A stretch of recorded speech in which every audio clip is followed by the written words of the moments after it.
Springfield's Talk 1041. Good Tuesday, everyone. Welcome to the show. We are 4 days away from Heroes Breakfast. Got Heroes Breakfast coming up on Friday at Scramblers. So if you want to swing by and join us as we do the show out there and you are a veteran, then you're going to get breakfast free. That is thanks to Scramblers, Delta Roofing, Air Services, Heating, Cooling, Plumbing, Electrical, and the Warrior's Journey.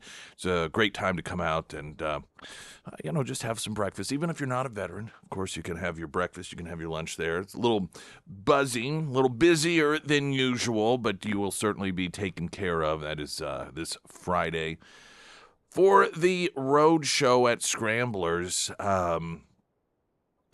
there's one of the things that I do want to talk about is, again, this side-by-side comparison of the Democrat victim, whom it is amongst us that Democrats deserve our sympathy and our compassions.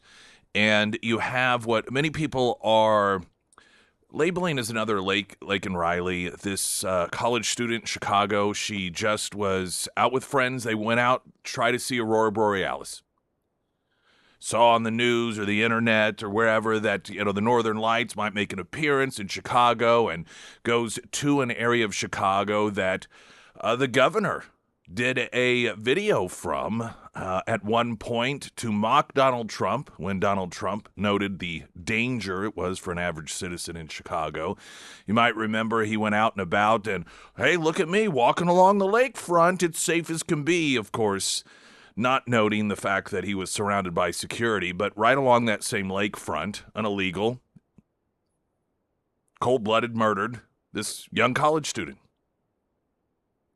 And she's just one of a list of so many human beings who lost their lives completely unnecessarily. It was completely avoidable, but for the fact that the previous administration took people who should have not been in this country. Many of these people, they were criminals. They came here illegally and were caught committing crimes.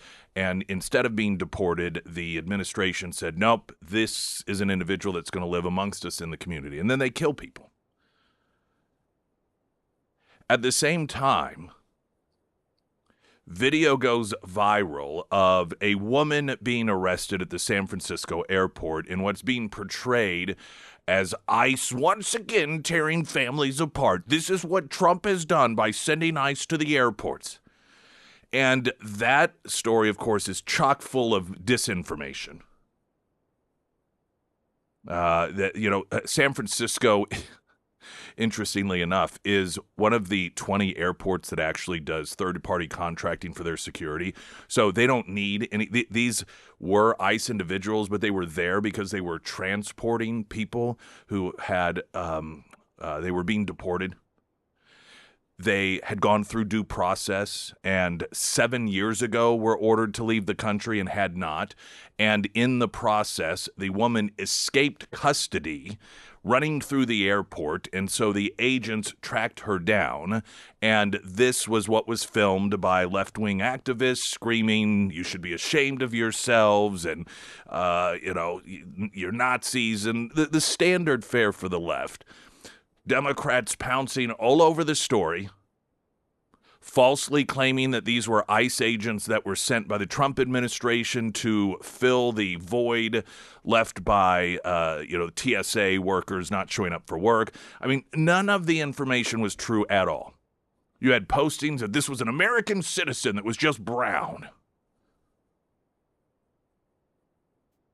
But the side-by-sides showing in this country whom the Democrat Party represents. When Donald Trump at the State of the Union asked that room filled with individuals that is elected to represent Americans, whom amongst us acknowledges that is their stand up if you recognize that your job, your priority is to represent Americans, not people who come into this country illegally, and Democrats did not stand. And that wasn't symbolic. You can get raped. You can be tortured. You can be murdered in this country by people who are here illegally. And as far as Democrats are concerned, not even worth a mention. In fact, one Democrat councilwoman suggested that the murder victim, the most recent in Chicago, might have startled the young man who shot her. You know, it could have been her fault. Said she was just in the wrong place at the wrong time. That's the Democrat Party today. Is it any wonder that the cities that they run are overrun by crime to the point that the President of the United States has to send in National Guard to try and rein in the crime, making it safer for the average citizen, specifically people of color? I don't know. You know, there was another story about in the news leader today. Upcoming No Kings protesters. See, it's coming up. What to know so everyone can know.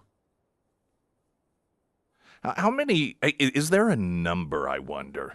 How many innocent people have to lose their lives? How many women have to be raped by people who are not supposed to legally be in this country before you care? Is there a number? Or is there no number? It's just remarkable. The fantasies of fear that the left creates, while the real ones are right here in this country that they ignore. Where are the candlelight vigils for these individuals? All of these left-wing nut jobs right here in Springfield that hold the candlelight vigils for some random person who decided to attack law enforcement, lost his life doing it, or tried to run over law enforcement with their vehicle, lost her life doing it. But some college student that just wanted to go out and look at the night sky gets murdered. Not a mention. Do you even know her name? Do you even know what happened? Or have you so sheltered yourselves that you're blind to the carnage that gets left behind? While you're out there virtue signaling about monsters that don't even exist.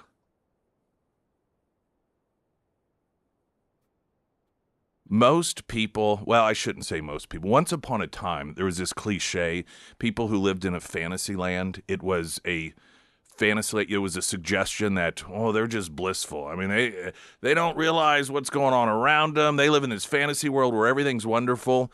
Today, we have a country in which those people instead choose a fantasy land that's horrific and unreal.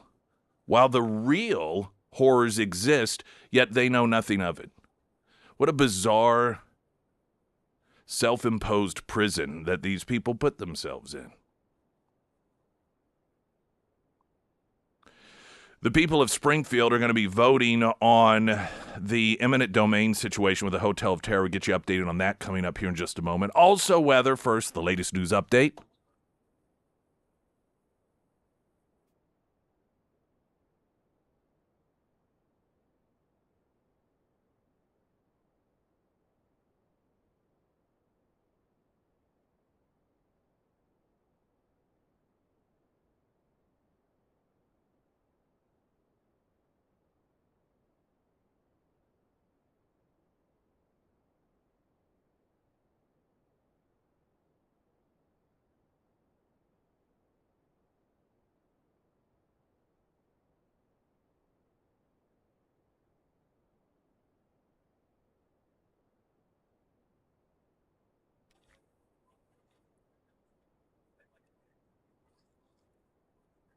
And the first alert forecast from Ozarks First meteorologist Tom Schmidt, sponsored by St. Clair of the Ozarks Home Improvements.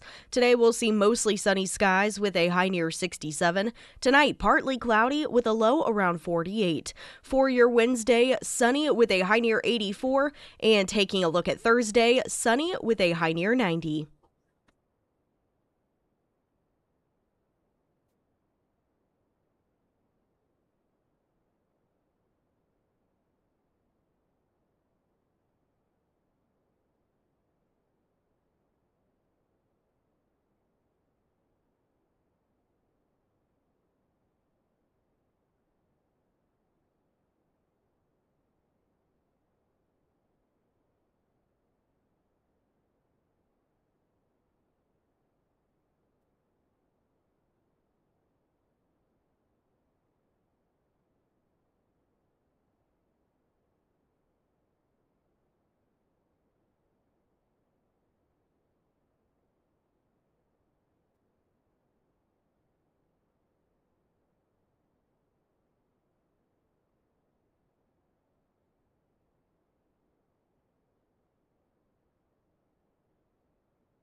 it might be nitpicking, and the overall point is not off base. I see CNN, and it's the 24th day in a row of gas prices rising.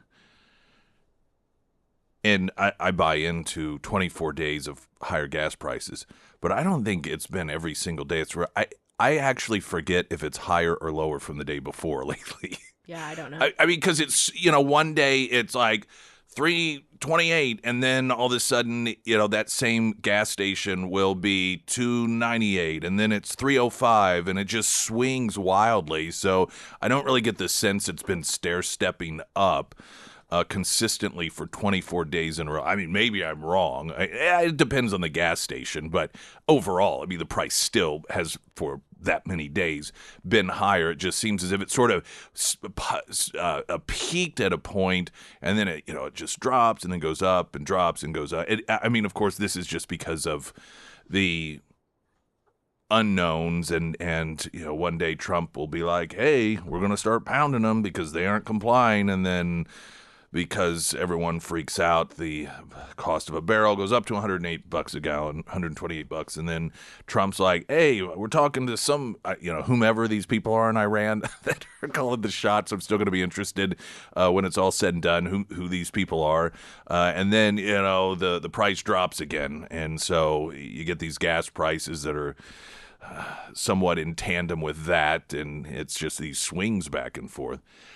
And speaking of wording, it's not inaccurate, but I do find it somewhat amusing. It appears as if the city, with this hotel of terror situation, is trying to position it as if they're allowing the residents to decide the issue. I don't know if this is deliberate or not. It's a little bit of gaslighting.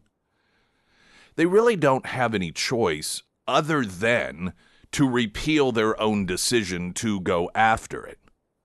The way this works, and we know this because this happened not too many years ago, in which the city was like, we're going to take it, and then the citizens were like, no, we don't think so. There's a thing called a petition process, and if we get enough signatures, then we get to vote as to whether or not we want to override you. And when it got to that point, the city was like, you know what, actually, we'll just rescind our vote. And so that way we don't force the taxpayers to pay for, a vote on this sort of thing. And we don't want to go through it. We hear you. All right, you win on this one. And so then they decided we're going to do it again. And this time, instead of rescinding the vote, they are going, there's the other option. I mean, they don't really have an option in this. They either rescind it, or the people, because the signatures that were gathered, submitted, and all verified as necessary, then it goes to a vote of the people. But some of the wording, and I think this is coming from the city. Here's Ozarks First. City officials have announced that Springfield voters will be asked to repeal an ordinance to authorize. No, like the city's just being so magnanimous about this. Like, you know what? We'll let you guys decide. Is that what's happening? It just seems like a little bit of gaslighting here. This is a situation that indicates making the process the punishment. And I know we've been through this, but for those who maybe are just in the loop on this particular subject matter, we've been through this before. I believe that the likelihood of the city being overridden by the voters here is probably even greater than whatever the likelihood would have been last time. Now, again, they rescinded their own vote last time, so we don't know how it would have gone to the general public. But I suspect that the general public, of course, depending on how many people get out to vote and so forth, that you're going to have the city lose on this. One, because of the adversarial relationship that the city has created with the citizens. This isn't the first time in somewhat recent history, in the last decade, that the city has refused to listen to what the citizens want. And so then a citizen petition came along and, the citizens ended up winning. But you're also talking about a hotel of terror. This is a thing that is, for a lot of people, synonymous with Springfield, like Bass Pro and Springfield cashew chicken and the pineapple whip. And while it may not necessarily be on the same broad scale, it's a known part of Springfield. It has been for generations. And for a lot of people, it's the one thing a year that they do as a family together. As increasingly, we all know the digital divide and how people, even groups of kids, because of their communication on social media, don't get together like you and I did once upon a time, where you just get together, go cruising, go walk around the mall, because that's that was what being together meant. And if you've ever been to the Hotel of Terror, for me anyhow, that's one of the greatest things about it, is just seeing lines of people, whether it's family or friends, that are together. A lot of them don't even have their phones out. They're hanging out. They're talking. I think that aspect, that offering for the people of Springfield, of all things, that the city wants to take that away. I could be wrong on this. I was wrong on the convention center tax, but this just does not seem like the sort of environment in which the city is going to win. And I think that they also believe that, which is why I believe this is about punishing. It's the using the process as punishment. And it is, we are just going to break you financially. We are going to drain you. We are going to force you now to go out, to campaign, to use your time and resources in order to try to lobby people to vote for this. And then who knows what lies around the corner after the people win, if they do win on this one. I suspect that at that point the city, they have unlimited funds. They have they have the tax dollars of the Hotel of Terror to use against them. So they can throw up one thing after another. And it's sort of like going after Trump. It isn't relevant whether they believe it'll actually stick. They know that in order for it to get overturned, well, there's a whole process. Trump would have to hire attorneys, and even if they got some left-wing judge to go their way, and they would know that once it got to a higher court, it would at some point get overturned, and so many of the left-wing judges would know this too, but that wasn't the point. The point is to punish. The point is to drain resources. The point is to get get Trump bogged down so that he can't do what it is that he otherwise would be doing, and that appears to be the city's approach when it comes to the owners of the Hotel of Terror. It's just to make their life miserable, to try and break them, and to do it on full public display before the community, so that any other business that ever thinks about speaking up or criticizing or going against the city in any way, that this is going to be a message to them, and that they can hear it loud and clear. And even if you're right, even if you have the people on your side, even if you win in court, you win at the ballot box, is it really worth it? And this is the same city that wonders why it is that all these surrounding communities continue to have these businesses pop up instead of coming to Springfield. They just can't get it through their thick skull. It's because you have created a relationship in which the average person does not like you. Springfield's Talk 104.1, I'm Nick Reed.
Coming up Friday, we do have a Heroes Breakfast, and I do believe Emily Johnson, House Theory Realty, will be joining us. Any new exciting offerings that she has, any open houses, but also it's a great opportunity to stop by if you have any questions about just even home ownership or the buying process. It can seem a little bit overwhelming. You hear people like, oh, wait, like, what's under contract mean? Oh, wait a minute. Somebody said, yeah, we want to buy your house, and it's 3 weeks later. It still hasn't happened, and you got to do this and that. And it can seem overwhelming. How does the inspector process work? Well, what if you find this, you want it to be repaired before you buy the home, but their agent is like, nope, sorry, that's on you. Are you stuck with that? Is this a make it or break it? But that's why you need Emily Johnson on your side, taking care of you. And if you've never been through the process before, you're almost losing out on knowing how much better it can be by utilizing her, since you won't have any reference point. But consider yourself blessed and lucky. Any home buying, selling that you need, or any questions you may have, again, she should be joining us coming up in the 6 o'clock hour on Friday for the Heroes Breakfast. It's Emily Johnson, House Theory Realty.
Springfield's Talk 1041, the first alert forecast from Ozarks First meteorologist Tom Schmidt, sponsored by J&S Automotive. Today we'll see mostly sunny skies with a high near 67. Tonight, partly cloudy with a low around 48. For Wednesday, sunny with a high near 84. And for Thursday, sunny skies with a high near 90. The vote that the people have initiated through the signature process to overturn the council's decision to eliminate Hotel of Terror will be August 4th. And there is going to be a degree of misinformation put out there. And I suspect that the city's position is going to be, hey, we offered him all this money and he just turned it down. When the reality is, and we've talked with the owner before, had the owner on the program, and this has been documented, this isn't any sort of secret. When at one point there was a financial offer made to move the facility, and the owner said, okay. The city then came back and began jacking up what would be the cost of it. Oh, now, by the way, I forgot to tell you, you got to do this upgrade, you got to do that upgrade, you have to do this. And so suddenly, in what most people would consider to be a bait and switch, the cost that the city offered up, or the payment for the move, they jacked up what the cost of the move would be so that it no longer covered it. Now, someone who is cynical might look at that and think that the city never intended. They don't want to pay anything out. They just want to mow the thing down and destroy this guy's livelihood. So they made him an offer, not believing that he would come anywhere close to accepting it. And then once it appeared as if, this guy might actually accept this thing, they began changing the dynamic of everything and the requirements so that the offer they made no longer came anywhere close to covering what the cost would be, so that he would have to reject it. Then the bonus points is they could, dishonestly market it as, hey, we offered it, and he turned it down. We just don't know why. It's not good faith. There's another component to all of this that I believe the city fails to recognize. And that is, although it is not directly connected, it is the impact this has on the convention vote, the convention tax vote. The fact that this hotel of terror situation continues to be in the news because of the city's approach and their insistence on this, at the same time that they are, asking the citizens to trust them, to see them in the best light possible, and, allow them to move forward with this massive financial project. I think they fail to understand how bad that is for them. I think some of it's arrogance and a complete detachment from the understanding of how the average citizen views the city leaders. The city has spent a very long time developing a reputation of not giving a crap what the citizens believe. And they can claim that that's unfair. They can claim that's not true, but it's just reality. I hear it all the time. I hear it from business owners. I hear it from citizens. And a lot of it's just about priority.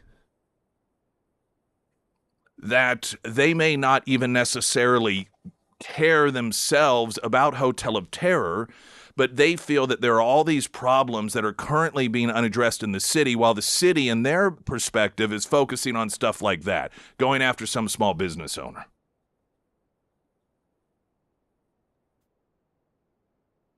And so you've got a city that has viewed, and this goes back again, I've referenced a number of these different issues, situations. One of them was the attempt to ban certain breeds of dogs, and that was one in which, again, the city, they were showing up. You had these citizens that were, opposed to this, and they eventually got the city to back down. There's just been a number of instances in which the people have viewed the behavior of the city as, we don't care what you think. We will run right over you if we have the ability to do it. And the only way that will be stopped is if you use the petition process. And so when you have that sort of, I don't know that I'd call it a toxic relationship, but it certainly isn't a pleasant one. It is one in which the citizens feel ignored, they feel dismissed, they feel disrespected, and then that same city at the same time, again, while this Hotel of Terror stuff is in the news, they're out here trying to, they're playing the trust me game on hundreds of millions of dollars for a convention center that a lot of people in Springfield don't really understand the need for. And so again, for them, you've got a couple of categories of people here. You have the category of people that just feel consistently disrespected by the city. And then how, like, you're really now going to come to me and say, oh, trust me, we're the nice guys? Are you serious? Then you have those that may not necessarily feel the level of disrespect, but it is for them, again, it's a priority situation. Look at all the things that are going on in this city. Crime, of course, is a big one. You got potholes in the street, a lot of things that may not even necessarily be the direct responsibility of the city. But the perception is when the city demonstrates where its priorities are, it isn't anything that really has much to do with what is important to the average citizen or business owner. And going after Hotel of Terror falls into that category, and getting this convention center done is also falling into that category for a lot of people. They're like, why? And then you add on top of it the fact that, and you hear this all the time on social, didn't we just vote on this and say no? And while I understand the city's perspective is, hey, maybe we didn't present it properly, so we just want to have a better job, a second crack here at, maybe changing some things up. To the city, it's once again, they're totally ignoring us.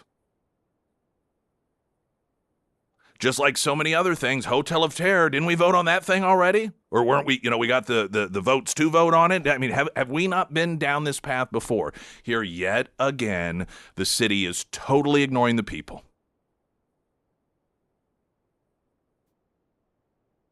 I believe that and I think there's a lot of reasons, and I've been hearing them increasingly. And we'll, in fact, tomorrow, what time do we have? We've got the mayor on, Mayor Schrag and Bob Dixon on the county, the 7 o'clock hour. I think the 7 o'clock hour. So yeah, it's the 7 o'clock hour. So they're going to come in. It's not going to be a pounding or anything. I'm just going to, a lot of the questions I have for them are the questions I'm hearing from people. A lot of them are business people and business owners. They're saying it just doesn't add up. This thing isn't adding up. Aside from whether a convention center is cool and awesome, the numbers don't add up. And they're just worried that component to it, it's just the numbers don't make sense. And so, I'll give them the opportunity to address those concerns. And you can text in your specific questions as well if you have any for that discussion tomorrow. But, just back to the original point, you've got the people that think this doesn't add up. You have the people who think we've done this before. This is, once again, you're just asking for something that we've already told you no on. And you have this sense of disrespect for the citizens. And here you're coming with your hand out asking for something. I believe that there's a very good chance if the city had a different just overall relationship with the people, and the people felt as if they were listened to and they were respected, this thing could very well have passed the first time around. The problem that the city has at this point, if my assessment is accurate, which I believe it is that is not something you can just change. You can't just put some marketing campaign on. You can't say, well, we'll change, trust us this time, or tell people, oh, no, you're wrong. We do care.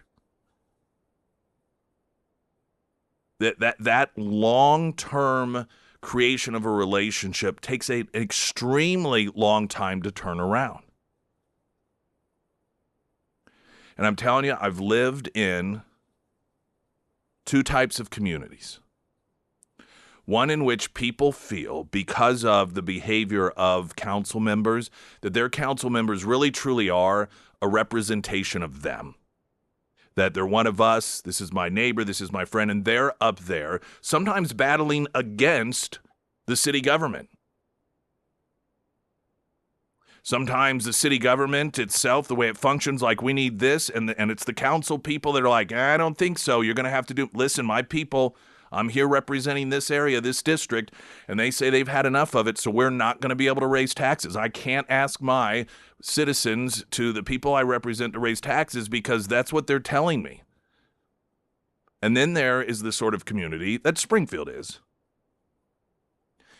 in which the council members are viewed as representing the city. They always talk about, well, we just listen to the experts, the department heads, and they tell us what we need, and if we have to come to you to get it, we will. So when the government says, we need this new thing over here, or we need more money over here, our job is to represent them and to tell you why it is you need to pass it. And that's the perception people have of the city of Springfield, which, in all honesty, is generally the way that it works in city government, but not always.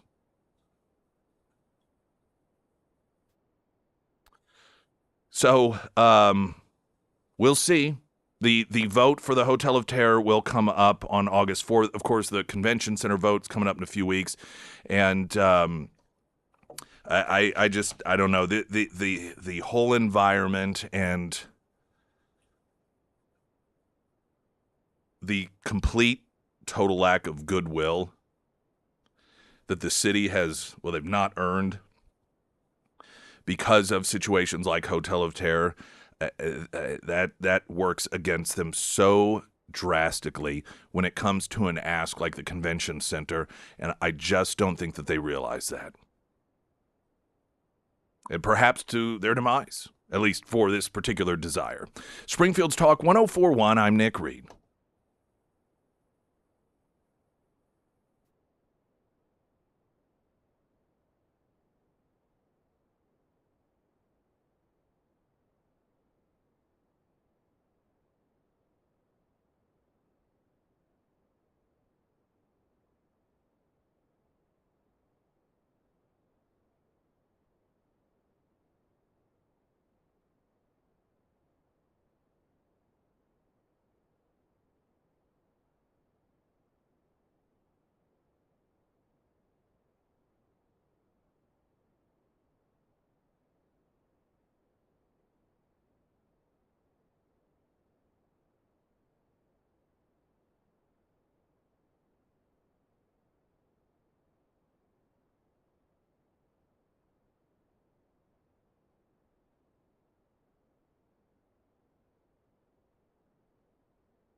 Pyramid Roofing Company text line. I really believe if those of us who are just outside the city limits could vote, things would be different. Yeah, maybe. And I know that one of the complaints a lot of people have, particularly if they own a business in city limits but live outside, is that they don't have a vote. And listen, I understand that frustration, but I also understand why it doesn't work that way. And that's because, well, then where do you draw the lines? Is it, well, people in the county, but then people who are right outside the county are like, well, I'm affected by this too. Okay, well, we'll do that. And so the boundaries have to exist somewhere. And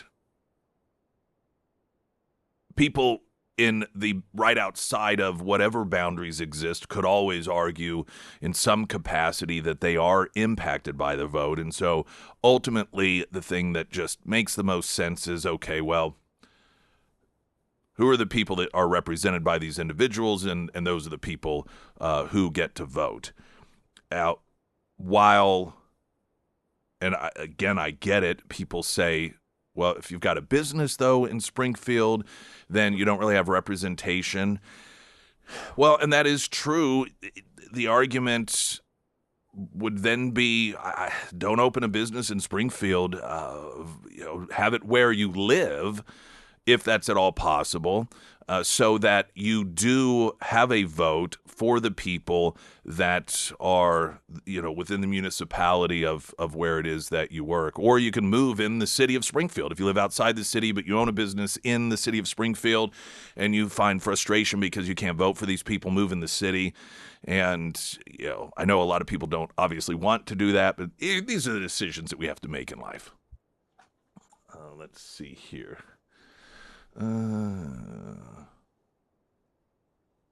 Okay. There's some other texts coming in, but I don't want to sit here and read them while on air, just not knowing whether they're all related to the topic matter or not. But tomorrow, with the mayor coming in and County Bob Dixon coming in, if you do have questions that you want asked regarding the convention center, because that's what we're going to be talking about, please feel free to go ahead and text those into the Pyramid Roofing Company text line 447-KSGF. And I want to note also that my assessment, my belief of the poor relationship between the city of Springfield and the citizens, and that being a direct result of the behavior of the city of Springfield. I'm talking largely about elected officials. It doesn't mean that these are inherently bad people. I mean, the vast majority of them, I don't know. You don't have to be a bad person to have a misunderstanding as to what your role is supposed to be.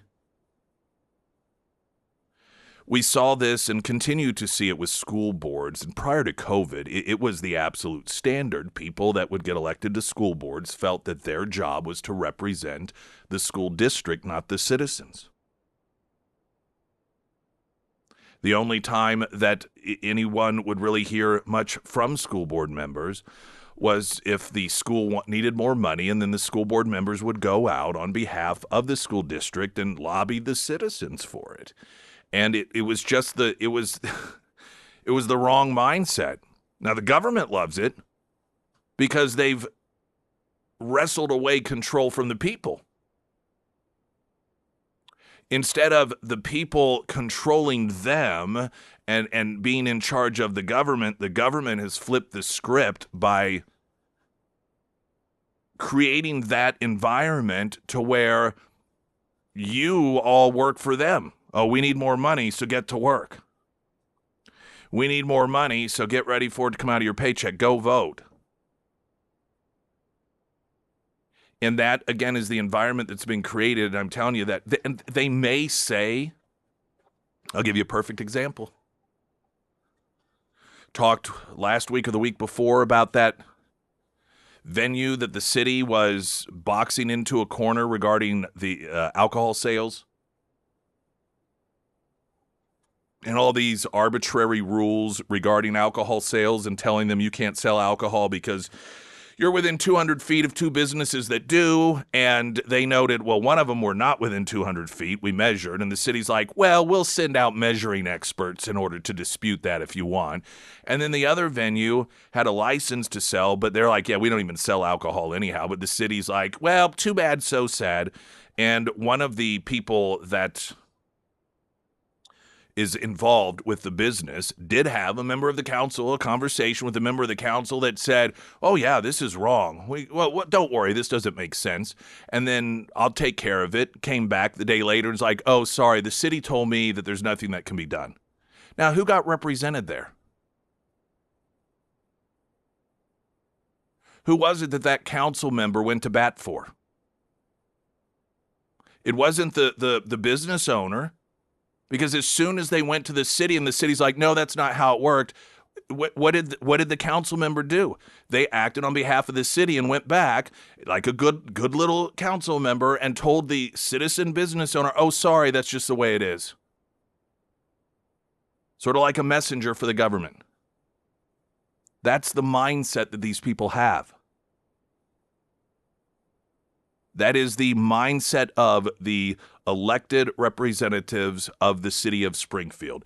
They work for the government, not for you. And their job is to do like what they're doing now. It is to tell you why you need to pass a tax increase so that they can get this convention center underway. And aside from whether the convention center is a good idea or a bad idea, now, if they really represented the people, what would they do? They would say, hey, my constituents already voted on this. They already spoke. Their tax dollars were spent to answer this question. Now, their mindset is, well, yeah, but see, the people didn't understand. Well, whose perspective is that? It's the city's perspective. Once again, they're representing the government, not the people. And it is a world of difference. You can see it as clear as day if you've ever lived in a community that had council members that were the opposite. And listen, you're almost always going to have some council members that are part of the inner group, part of the elite, and so they consider themselves to be representatives of the government. But oftentimes you'll have a council and this is where the battle and the divide is. You'll have somebody that sees themselves as a person that is actually of the community. Angela Romine was an example of that. Christy Fulnecki was an example of that. Well, you see how that clashes. That's how you know. But once you see and experience a government that has one or more individuals that have the perspective of representing the people, all of this becomes very clear, and this behavior becomes very clear. A traffic update now. I'm Nick Reed.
Off-topic question on the Pyramid Roofing Company text line asking if there's a great escape plan for this year, getting ready to retire. Thought it'd be a great way to celebrate retirement with my wife. It doesn't look like it will be this fall as normal, and the reason being is all of the stars aligning do not allow for us to do a trip to anywhere other than Cancun, which is great, but we've done that 2 or 3 times in a row now, and so it looks like it'll probably be around this time maybe of next year, so about a year from now.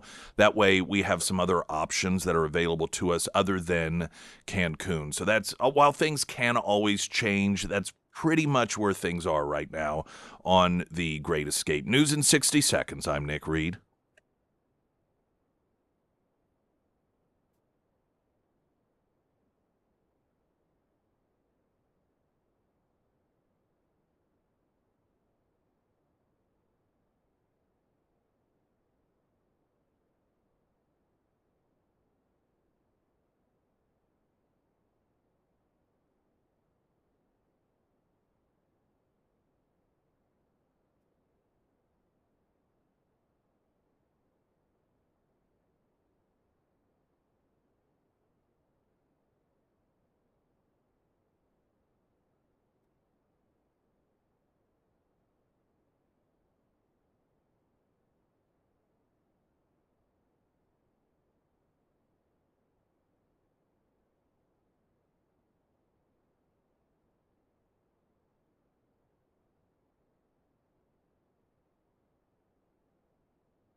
Springfield's Talk 1041. Welcome. Streaming live, KSGF.com. We are also on YouTube. Springfield's Talk 1041. If you want to watch us there, feel free to do so. And then we've got podcast at KSGF.com, the app, Spotify, iTunes. So number of different places for you to find it. Hey, at KSGF.com, you can get signed up for Lunch Bunch. Join us at Lunch Bunch. Godfather's, the Springfield location with the all-you-can-eat buffet and salad bar. If you win, then you'll join Sarah and me, and then you could bring up to 5 people with you if you'd like to, and have lunch with us there. And then Friday, we do have our Heroes Breakfast at Scramblers. If you are a veteran, then Air Services, Heating, Cooling, Plumbing, Electrical, Delta Roofing, The Warrior's Journey, and Scramblers all chipping in to provide you breakfast. So just a few things to note for you there. Yesterday, the Supreme Court, I had mentioned they were going to begin with arguments regarding mail-in voting, and Mississippi has a law that allows for ballots to be counted for, I think it's up to 5 days after Election Day is over. And this is something that there is a fight against occurring. And Mississippi's like, well, you know, they vote on Election Day, and so that's really all that matters is, you know, that's what Election Day is. We don't actually need to have them in on Election Day. And it appears, based off of questioning yesterday, the Supreme Court is going to side on with, you know, keeping the integrity of Election Day being Election Day, as opposed to allowing states to say, oh, well, you know, hey, you want to accept ballots 5, 6, 7 days afterwards, you know, knock yourselves out. Several of the justices, according to Daily Caller, seem concerned about what they call the slippery slope of counting ballots received after Election Day, raising questions about who can receive ballots and how to address perceptions of fraud. Clarence Thomas asking the Mississippi Solicitor General Scott Stewart at one point, when do I know whether or not my choice is final or a choice is final? Now, again, under current Mississippi law, mail-in absentee ballots can be counted up to 5 days after Election Day. Both the Trump administration and the Republican National Committee argue that federal statutes setting Election Day prevent states from accepting ballots received after that day, because Election Day is a day. While Mississippi's law requires ballots to be postmarked by Election Day, several justices highlighted how the logic could enable states to allow a neighbor, a family member, or even a political party operative to receive the ballot instead of the post office. Neil Gorsuch also raised the possibility of voters trying to recall their mail-in ballots before delivery to election officials, even in a way that swings the election in the final days of a campaign, noting if history teaches anything, it's that as soon as something is allowed, it will happen eventually. After Stewart agreed voters would not be disenfranchised by enforcing an Election Day deadline, Justice Brett Kavanaugh asked how much the appearance of fraud should factor into the decision. Quote, if the apparent winner the morning after the election ends up losing due to late arriving ballots, charges of a rigged election could explode, he said, quoting a law professor. And you don't have to quote a law professor on that one. I'd say that the 2020 election did this. 2020 election, so many people went to bed believing that we were on a trajectory to Trump winning a re-election because of the way that the numbers were coming in. And then you had all of a sudden in some of these blue states, secretaries of state saying, well, we'll go ahead and allow these ballots even though they don't have the legally required signatures or the legally required stamps, or, well, they came in after the deadline, we'll count them anyhow. And so all of a sudden, a number of these states, the trajectory changed. And that by itself led to a lot of questions. And it wasn't just the fact that the trajectory of vote counting changed, but the way that it happened, the mysterious circumstances, and the fact that a lot of ballots that were not legal ballots were allowed to be counted.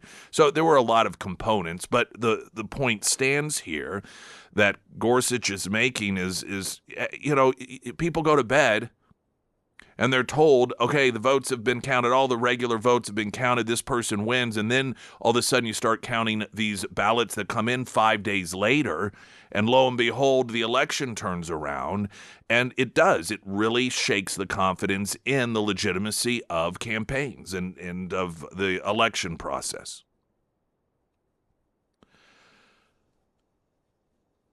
Kavanaugh questioned also if you have to have a deadline, which you acknowledged, having a deadline of November 3rd, then November 10th for receipts doesn't disenfranchise anyone. Why wouldn't it make more sense to take account, in some respect, of that concern as we think about how the text of history fits in? 83% of likely voters believe mail-in ballots should not be received after Election Day, according to a survey by the Honest Elections Project. Democratic Party officials have embraced mail-in voting and opposed legal efforts challenging restrictions since 2020. Well, of course they did. That's when 58% of Democrats voted by mail during the presidential election, according to the Election Performance Index. Or we should say that's when 58% of those Democrat ballots got counted. Alito noted, we have lots of phrases that involve two words, the last of which, the second of which is the word day. Labor Day, Memorial Day, George Washington's birthday, Independence Day, Election Day. They're all particular days, like one day. That's the point of something being called a day. This is the day that it happens. On your birthday, it is one day.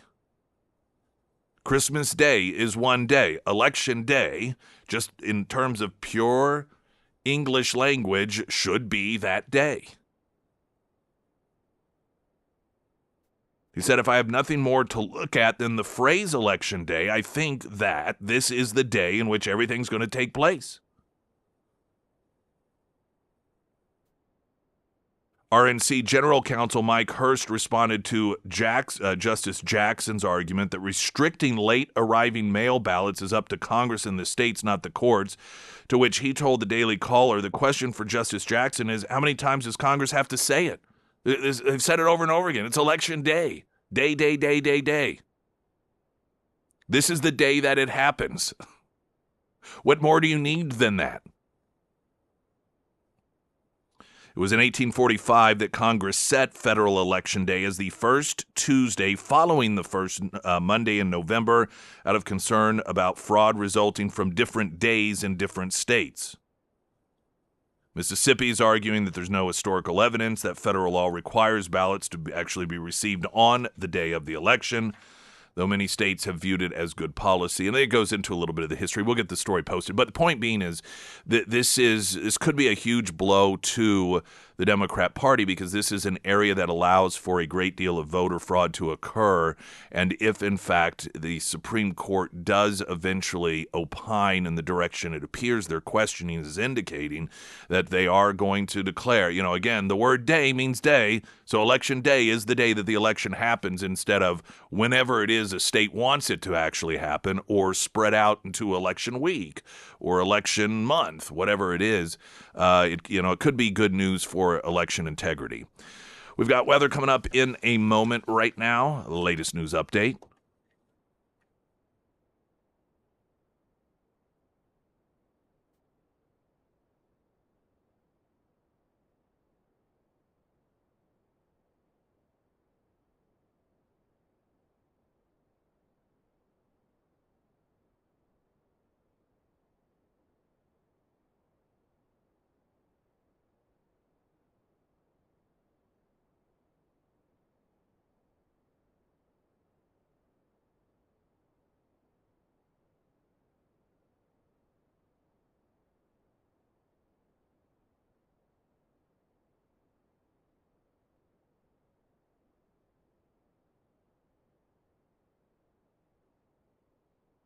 And the first alert forecast from... You really like that story, don't you? I don't know why, it just tickles me just a little bit. Like, why did they leave it?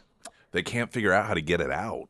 Really? Yeah, I think so. I think just Oh, where I it guess that is, makes sense. they're Yeah. trying to. So it's funny that happened because I had a tow a couple of 3 weeks ago. I think I talked about this, the girl child's car Oh, and, yes, and yes, everything. yes. So ended up doing a tow, and the guy was telling me that there was a like some of his most frequent calls are for, he said, Amazon drivers, because they're just delivering constantly, and people will order deliveries that live in sort of these places with huge gullies and everything else under the sun, particularly if it rains. And oftentimes the Amazon driver, I guess they think, well, if they ordered it, I must be able to deliver there. And he said, I can't tell you how often I have to get drivers out like that. That's what a lot of my towing is just pulling them out of stuck spots. And he said there was one, it took 3 different tow trucks to figure out how to get it out because they had managed to get Man. themselves in such a sticky position. So I I, guess I that's was, what is yeah, going on here. that's, yeah, but Oh, but man. even a little bit worse, I think. The first alert forecast from Ozarks First meteorologist Tom Schmidt, sponsored by St. Clair of the Ozarks Home Improvements. Today we'll see mostly sunny skies with a high near 67. Tonight, partly cloudy with a low around 48. For your Wednesday, sunny with a high near 84. And taking a look at Thursday, we'll see sunny skies with a high near 90.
Hunter Hardscapes and Outdoor, hunterhardscapes.com. Landscaping, hardscaping, lighting. Lighting is just one of the biggest improvements that I've had done on my home. It doesn't just improve the overall look of the home, particularly at night. We still, in fact, one day, the girl child had mentioned, this was several months ago. She said, "Yeah, my friends, every time they come to pick me up at night, they comment about, oh, your house is the prettiest house on the block." And it's just because of the lighting that it's the one that you see. It just does something that makes it look. I think it makes you look a little higher class than you may actually be. I know it does for us. For some people, it probably matches their actual level of class. For us, it really levels us up a little bit above where we actually are. And it's a relatively inexpensive way to improve the security of your home as well. well. We spend so much money on actual security, which makes sense, whether it's alarms and cameras, but then the lighting itself, at night, some people actually think, oh, I like my house to be completely dark. That way people, well, guess who else likes that? Burglars.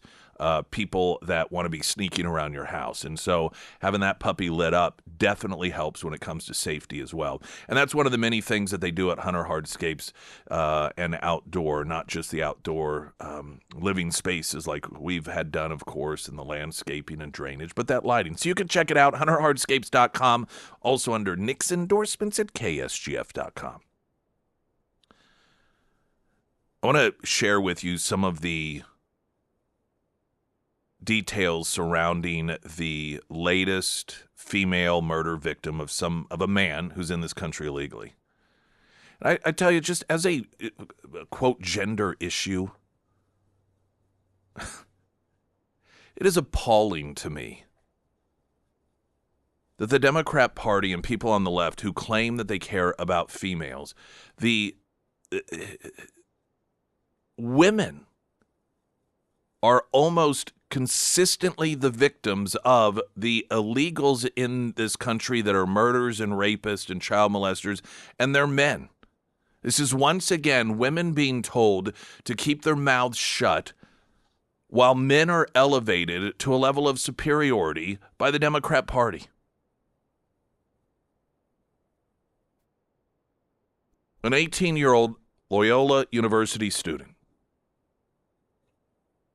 was walking with her friends early Thursday morning, hoping to catch a glimpse of the Northern Lights when an illegal alien reportedly approached her with a gun. The girl, her name's Sheridan, tried desperately to run. But Jose Medina allegedly shot and killed her. Just out wanting to look at the Northern Lights. 18-year-old girl. Gorman is another victim in a long list of individuals who should be alive today, if not for Democrat suicidal illegal immigration policies. This is just fact. Medina was apprehended at the border on May 9th, 2023, but was released into the country, under the Biden administration, according to the Department of Homeland Security. Less than 2 months later, he was released again on June 19th following an arrest for shoplifting in Chicago. Upon coming into the country illegally, Medina should have faced the consequences of immediate deportation. Even if he wanted to file an asylum claim, law enforcement should have forced him to remain in Mexico, which was the previous administration's policy, while his claim was pending.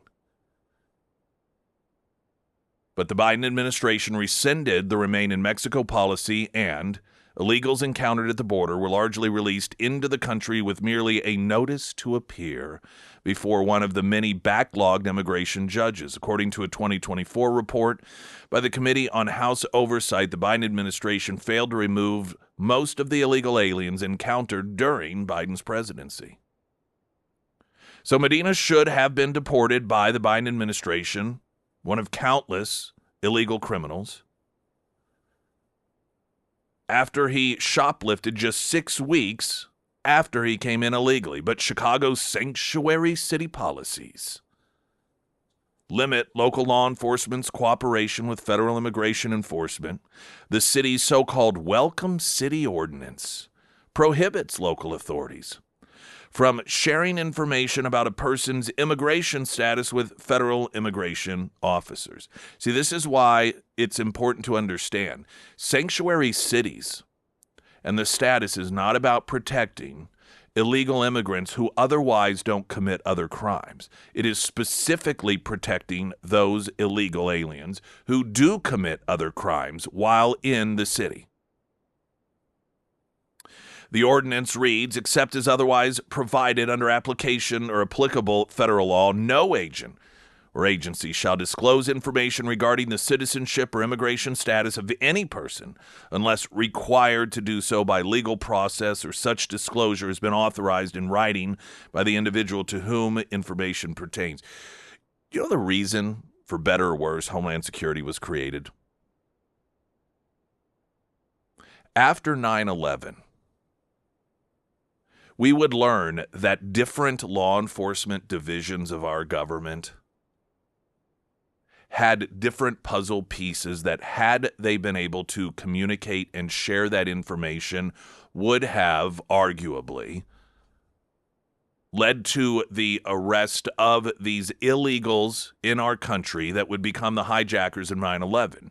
And there was all the talk about these walls that had been created. And so the determination was made in order to make sure, specifically when it came to illegal aliens in this country, that might be a danger to Americans.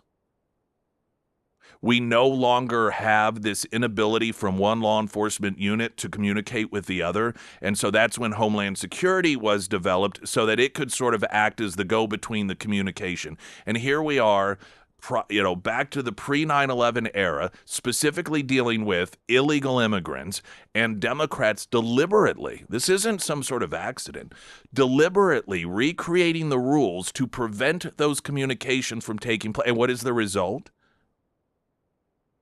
Exactly what after 9/11 we said we would try to prevent, and that is innocent Americans being killed because of a lack of ability from one law enforcement entity to share information about a legal criminal to another.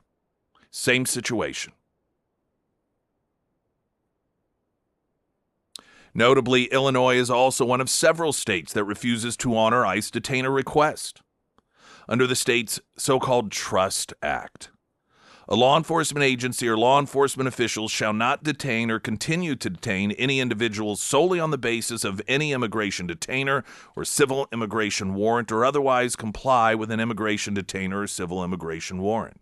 Just this past December, ICE Director Todd Lyons urged Illinois Attorney General Kwame Raoul to honor the detainer request for more than 4,000 illegal aliens in the state's custody, which included murderers, sexual predators, and those convicted or charged with weapons offenses. Sadly, Gorman is not the only American whose life was cut short because of Democrat policies and the protection of these criminals.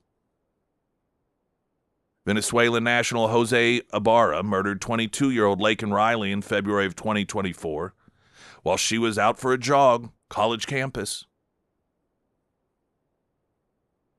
Victor Martinez Hernandez raped and murdered Rachel Mon, a mother of 5.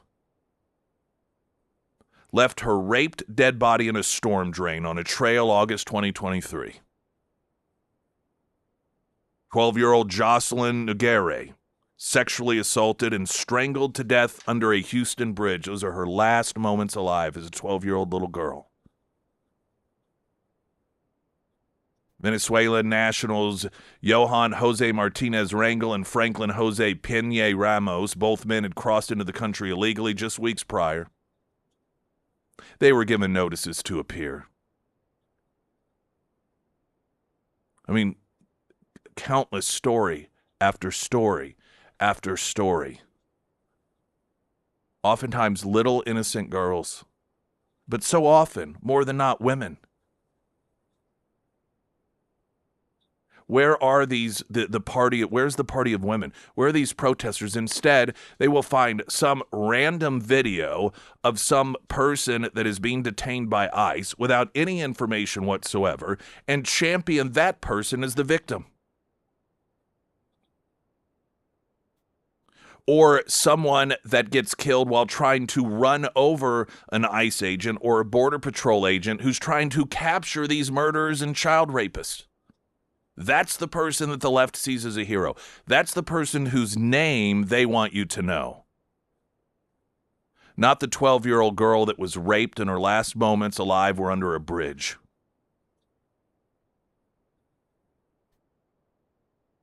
This political party that exists today is a sick political party filled with depraved people whose compassion and priority lies solely with criminals. And while some of those criminals may be somewhat benign, they are still individuals who violate our laws, but the real problem, of course, comes whenever they cover up and refuse to acknowledge the thousands of people who become rape victims, who become child molestation victims, who become murder victims because of their policies. And they have the audacity to claim that the people trying to get these criminals off the streets are the bad guys.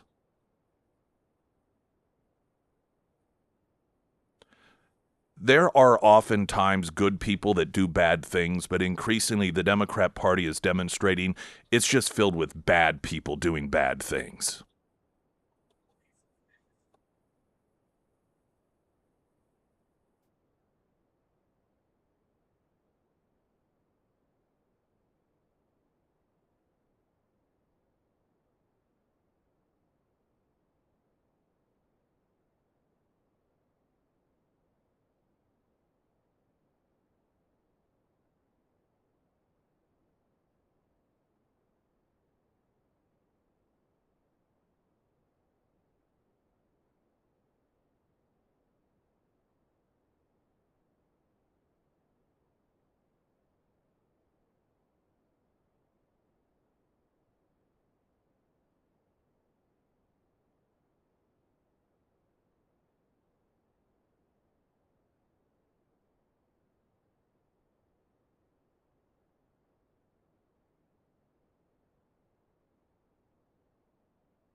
Springfield's Talk 1041, the first alert forecast from Ozarks First meteorologist Tom Schmidt, sponsored by J&S Automotive. Today we'll see mostly sunny skies with a high near 67. Tonight, partly cloudy with a low around 48. For your Wednesday, sunny with a high near 84. And taking a look at Thursday, sunny skies with a high near 90.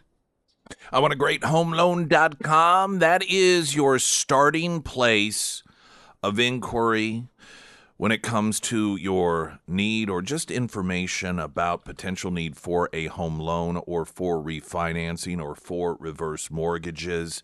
And oftentimes, maybe a combination of things you hadn't even thought of. The last couple of times we've had Anthony and Alex Carricker on, they've shared stories about some of you and how you came in for this, but once they evaluated the whole situation, ended up with an even better scenario that was outside the realm of what was thought even possible. And so obviously that's not going to be the situation for everyone, but it demonstrates that that is what you get with the Carrickers. They're not just limited to do the bare minimum and, well, here's what you want, and so, okay, well, here it is. But they explore. They look at all of the different possibilities, knowing that you probably don't know what they all are. They don't even know until they explore. But they know what to look for, and then you may find that what you were looking for is exactly what you were looking for, but you may find that there's something else there as well. It's just the level of service that you don't get everywhere you go. I want a great homeloan.com because you do. There's a text message coming in noting, I'm not sure what the accurate term should be, but can we stop calling them sanctuary cities? Chicago is not a sanctuary to the young lady recently murdered. Oh, this is an excellent point, but it demonstrates the priorities of the Democrat Party and to whom it is that they seek to provide sanctuary. This is an excellent point. These sanctuary cities are not sanctuaries for law-abiding citizens. They give a level of protection to the criminal. I know that many of you know this, and I make this point over and over again, but it is one of the most misunderstood components of the whole conversation, and that is what a sanctuary city is. The left wants people to believe that a sanctuary city is a place that just makes sure that, the grandmother who came over with her grandkids and her kids and the family, and they've been here for 40 years, and they have a nice little store, and they pay their taxes, and they are law-abiding citizens, and they're pillars of the community. That sanctuary city just makes sure that they don't get harassed. That is not what a sanctuary city is. In fact, sanctuary cities makes life more dangerous for them. Sanctuary city is, and this is the point that the person texting in is making here.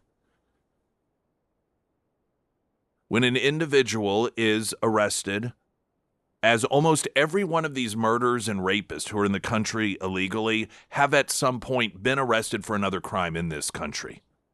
Generally, when somebody murders, they come into this country illegally and at some point murder or rape or molest someone, this isn't their first go at it. They, like most criminals, lead up to it, and so they've been arrested for spousal abuse or for sexual assault. And in a sanctuary city, when the federal government says, hey, before you let that person go, they're in the country illegally, tell us, detain them, hold them, we will come get them. Sanctuary city status says, no. We are going to protect them from you and release them into the community without telling you. This is why in Minneapolis, ICE and Border Patrol had to go into the communities to find the criminals. For all of you people on the left who are just so angry that they go to schools, they go to hospitals, they go to neighborhoods. Anytime they go to any of these places you don't like, it is because sanctuary cities release them into those neighborhoods. That's why they're there. And to the point of the person who texted in, it isn't meant to be a sanctuary for law-abiding citizens. It isn't meant to be a sanctuary for some 12-year-old girl who simply wants to play in her front yard with her friends. It isn't meant to be a sanctuary for an 18, 19-year-old young female nursing student that wants to go for a jog on a nice fall day. That's not what it's meant for. In the world of Democrats, sanctuary is for the criminal.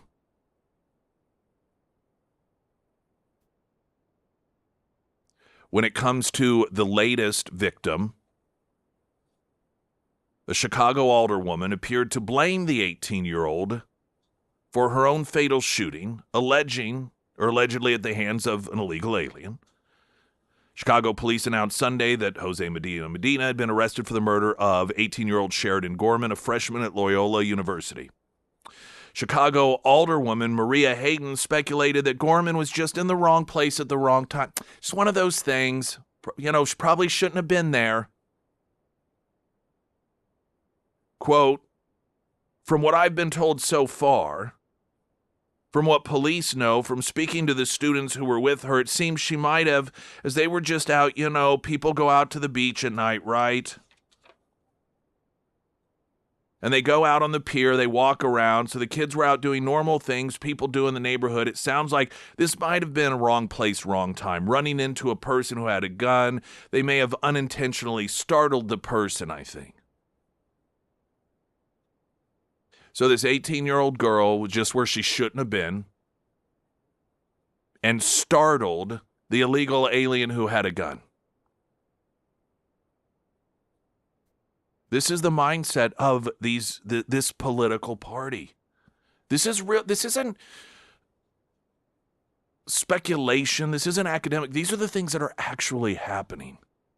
This is how they actually behave when goes from theoretical to reality. When we shift from, these policies are going to result in people, in all likelihood, young women being raped and murdered. It shifts from that, this is what your policy may do to where this is what the policy has done. Like, she probably shouldn't have been there. Do you know where the there was? That the Democrat alderperson in Chicago claims that the student shouldn't have be in the wrong place, wrong time. It was the lakefront where Governor Pritzker not long ago made a video of himself walking to demonstrate how safe it is out there. And of course, Pritzker is criticizing Trump for, quote, politicizing this murder. What does that even mean? What are Americans supposed to do? What is a family supposed to do when their daughter is stolen from them in a case like this? Just keep their mouths shut? Don't say anything? Lest you be politicizing it, lest you be a racist. This is what we as law-abiding citizens are supposed to do. Just sacrifice our lives, sacrifice our children. Sacrifice our moms and dads, our brothers, our sisters, our boyfriends and girlfriends. Also, murderers and rapists can have, quote, sanctuary in cities like Chicago. And if you happen to be in the, quote, wrong place at wrong time, just a citizen wanting to walk in your own city, well, you may just get what you deserve. But let's not be confused at what the real problems are in this country. All the No Kings protests that'll be coming up later in this month, they'll let us know where the real dangers are in the country. Springfield's Talk 1041. I'm Nick Reed.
Sarah Myers. Thank you. Springfield Livestock Marketing Center. Coming up this Friday, they will have a saddle and horse sale starting at 5 p.m. Saddles will go first with horses to follow. Now, if you want to see photos and videos of some of the horses that will be for sale, the Springfield Livestock, they have a separate Facebook page specifically dedicated to their horse sales every single month. It's Springfield Livestock Horse Sale, so pretty easy to remember.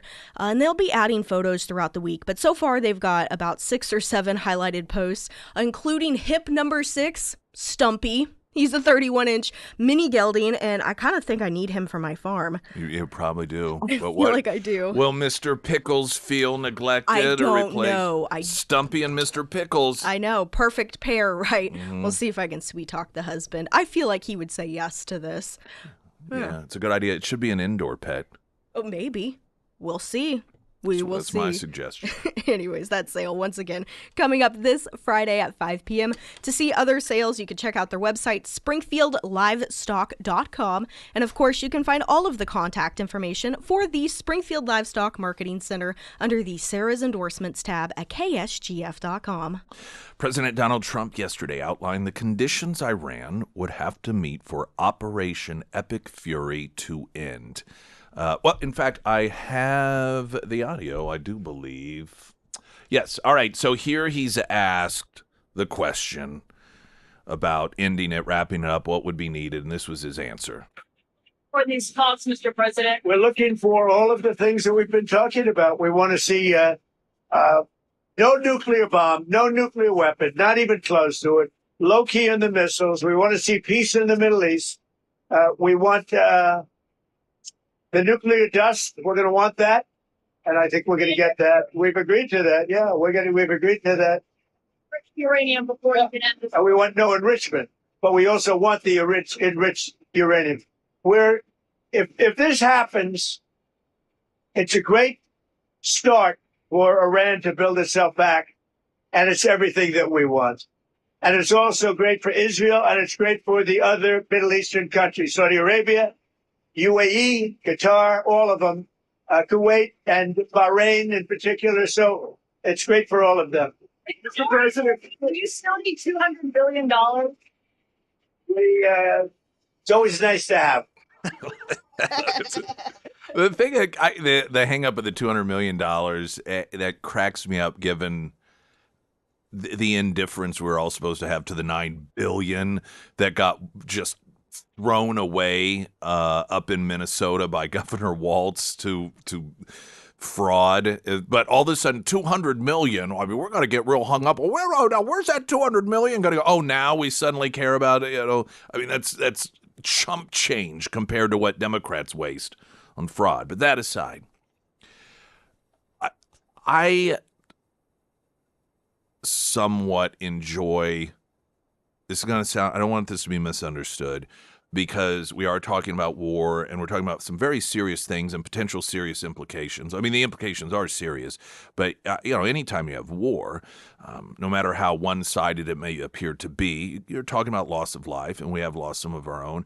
But just the observation of all of this, I find to be somewhat entertaining. And it's partially because I feel as if I understand how to observe Trump as president. And that is, you just have to understand, you have to wait for the conclusion. I mean, it's like a movie that you're watching and the whole time, and you're like, I don't know that I really understand what's going on. And then at the end, it's like, oh, okay. And you just get used to a director being that way. At some point, you recognize that while I watch this movie, I can't try to figure out every scene. I can't try to decipher exactly what's going on, because that's not how this director operates. And this constant, even from a lot of Republicans, well, we need to know, we don't understand what's going on. Do you ever understand what Trump is doing? I mean, honestly, outside of the moment, it is oftentimes easy to forget how often in the middle of something, be it domestic or be it international, something relatively benign or something more serious, where we've heard like Trump, he's erratic. I mean, look at the way he's behaving. He gets it done with a greater consistency than anyone else. Does not mean that he's perfect, and it doesn't mean that he shouldn't be questioned. And listen, I'm just talking as an observer here, and I watch these people twist themselves up over trying to figure out, well, exactly what does the end look like? Well, first off, with a war, you can't do that. But this is Trump. I am cracking up over the fact that he has been explaining that he's having these talks with the Iranians. And in my mind, I'm like, well, who the heck is that? I don't expect an answer.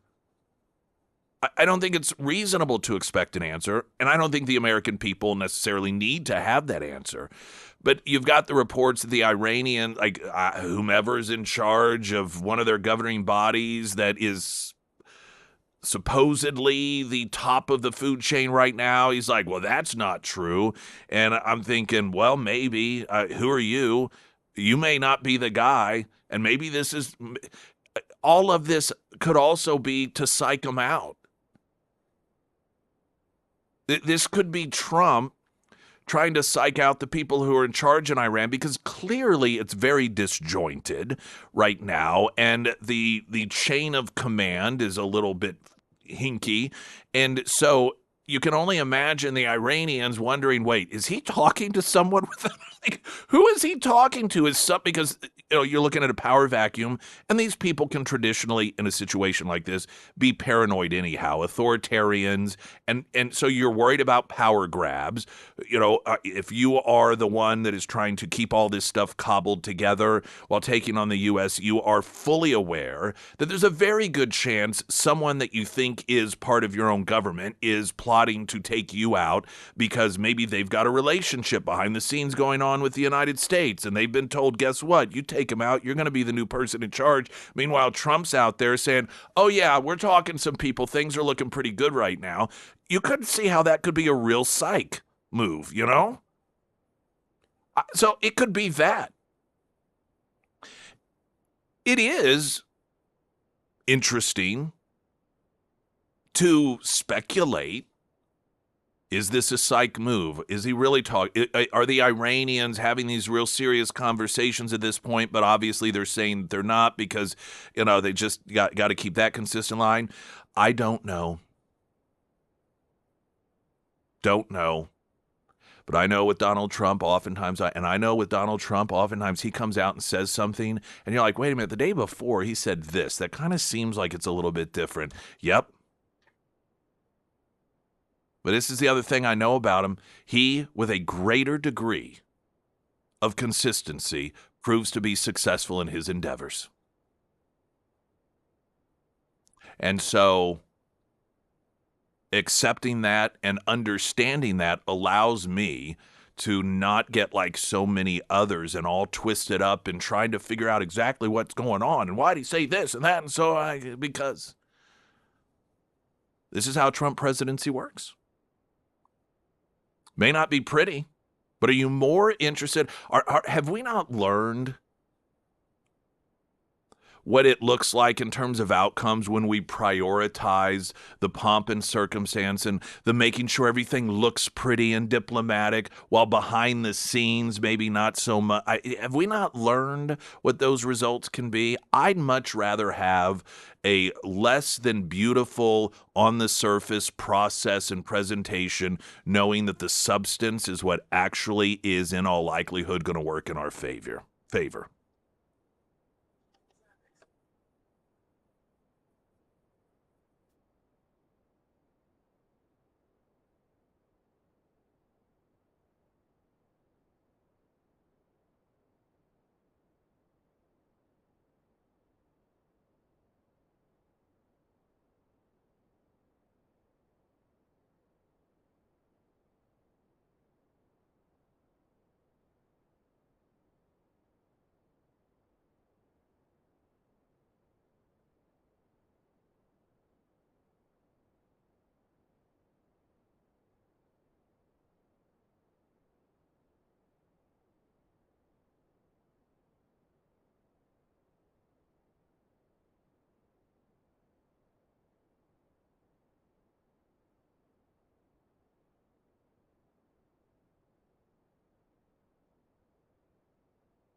They will fight until complete victory. That's what a top Iranian military spokesman is saying about his country's armed forces as the war with Israel and the U.S. drags on. Israel has stepped up its attacks on Tehran as the Iranians target Tel Aviv. A missile slammed into a street in central Tel Aviv as Iran kept up its offensive, even as U.S. President Donald Trump said the United States was in talks with the Islamic Republic to end the war. One warhead of a missile that exploded in the middle of the road. It's exploded above cars. Police Superintendent Fadida Yaniv. If we estimate it's something like 100 kilogram of warhead that exploded in this incident. No one was seriously hurt. I'm Haya Panjwani. Markwayne Mullen has been confirmed as the new Secretary of Homeland Security, may be sworn in today. The Senate voted mostly along party lines, confirming Mullen 54 to 45. President Trump selected the Republican senator from Oklahoma to take over the department after firing Secretary Kristi Noem. Mullen takes over the department during a difficult time. Democrats are demanding changes in the department's immigration operation, which has created a budget battle leading to long lines at U.S. airports. Greg Clugston, Washington. No injuries in a massive oil refinery explosion and fire in Port Arthur, Texas. Fire is now out. Shelter-in-place order for area residents has been lifted. The lead federal investigator says there's lots of debris to be examined. The scene of Sunday's deadly crash at New York's LaGuardia Airport. A jet collided with a fire truck on a runway, killing the plane's pilot and co-pilot. On Wall Street, Dow futures down 285. More on these stories, townhall.com.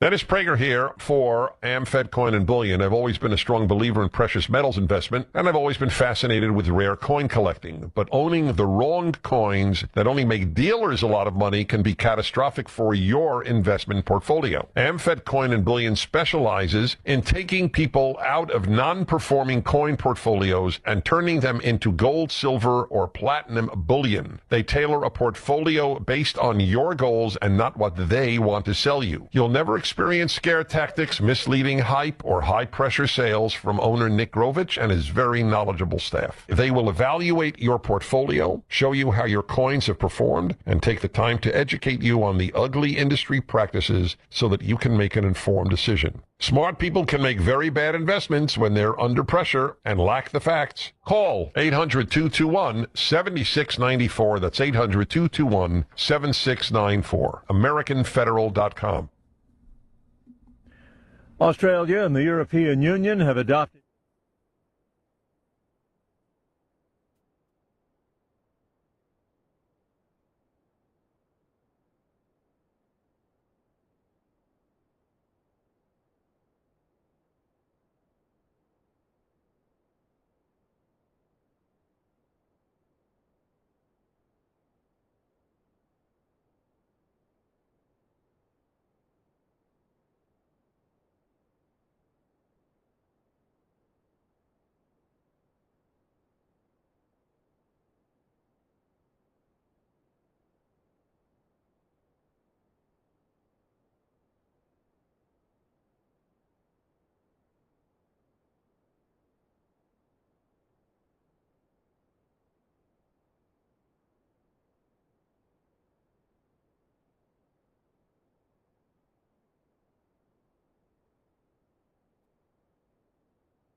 Springfield's Talk 1041. Hey, everyone. Welcome to the show. Hour number 3. My name is Nick Reed. Sarah Myers is here also. Hello, that is me. She has her own show. Every Saturday at 10 a.m. That's right. You've got a show, and then James Clary's got a show, and then Kyle Wyatt's got a show. We got a lot of local show. We got a lot of shows here. Yeah, we do have a lot. Hey, Kirk will be on tomorrow with you. That's right. 8:30 a.m. Yeah, he's got a fantastic show also on Saturdays. It's funny. I inside baseball stuff, I guess, to some degree, and there's evidently some other radio outfit in town that has someone that goes to events claiming they're the only ones with live air talent. And I'm like, our station alone. Now, granted, it may be on the weekend, but like I said, there's you, there's James, there's Kyle Wyatt, there's Kirk, and of course, he always has like 4 or 5 people with him. I mean, we have so many live people, as do, some of our other stations as well.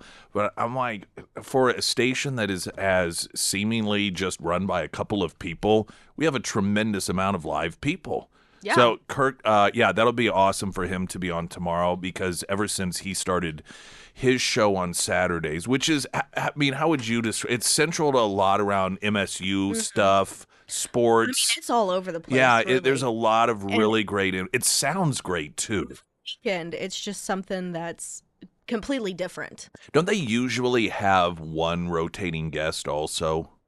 It seems like because it seems like they'll have a different person in. There's like the standard group, but then there's a rotating. No. I mean, not consistently rotating, but we've had a return guest. No, well, actually, no, we have. We've had one return guest, I think. well, I mean, I saw some gal a couple weeks ago that was on the show, and then that's what I'm talking about. These like different people that pop up. Oh, yeah, they do different guests each week. That's what I was saying. Like like a I rotating. thought you meant like they have the same guest. Like No. every couple. Like it's a slot in which different Yes, people they have rotate different through. guests Is what I each meant. weekend. And I think it's very It was fascinating. rough to get through that. No, that wasn't. That was. It's just misunderstanding. We just were not communicating. I guess we were not. What happens when you aren't looking at each other when I you know. talk to one another? So that's Saturdays at noon, in the noon hour, for people that miss it. It just sounds great, that crew. They're really, really good at that. But he's coming. Why is he coming on? So they are going to be doing a military and first responder appreciation night. Oh, MSU nice. Excellent.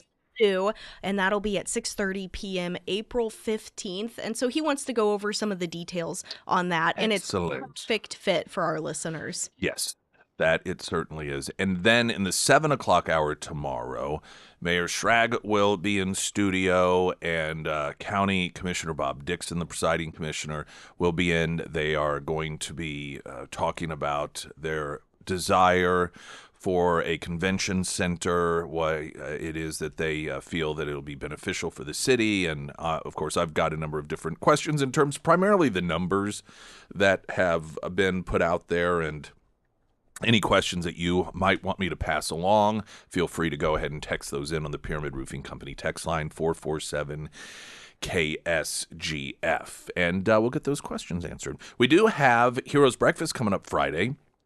Speaking of veterans, if you are a veteran and you want to join us out at Scramblers along with the Warrior's Journey, Delta Roofing and Air Services, Heating, Cooling, Plumbing, Electrical are going to buy you breakfast. That is from 6A to 9A this Friday at Scramblers. There's tons of community stuff going on. We got lots of live local stuff going on with lots of live local people. I'm just really hammering that away. I mean, it's not, I guess I don't care so much, but it's just when people say things that are so patently and absurdly, provably untrue, it just seems lazy to me, and I don't know. It makes no difference in the scheme of things whatsoever. I find it more humorous than anything. Let's get the local news update by a real person.